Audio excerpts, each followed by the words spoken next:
మెదక్ జిల్లా మనోహరాబాద్ మండలం కాల్నక్కల్ పారిశ్రామిక ప్రాంతంలో 205 గ్రాముల గంజాయిని మెదక్ టాస్క్ ఫోర్స్ కు పట్టుకున్నారు.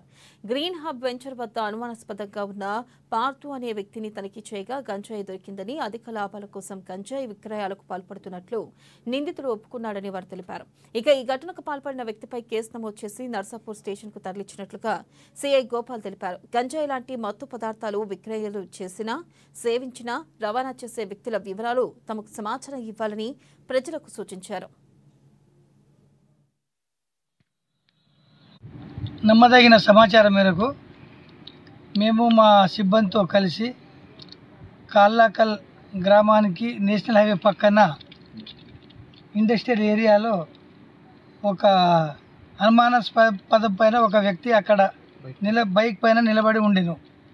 మేము మా సిబ్బందితో కలిసి అతని చుట్టుముట్టి పట్టుకొని అతని బైక్ మీద ఉన్న కవర్ను విప్పి చూడగా అందులో దాదాపుగా 200 గ్రాముల వరకు గంజాయి కలిగి ఉన్నది.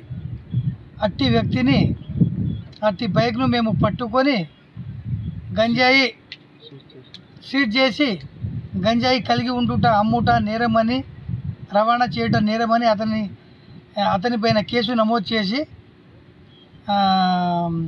ఎక్సైజ్ స్టేషన్ నర్సాపూర్లో అప్పగించడం జరిగింది.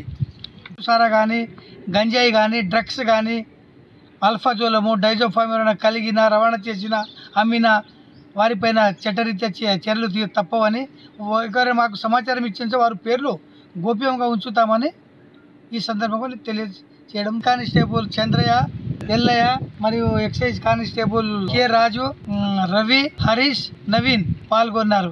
ఇట్టి దాడులు జిల్లా ఎక్సైజ్ సూపరింటెండెంట్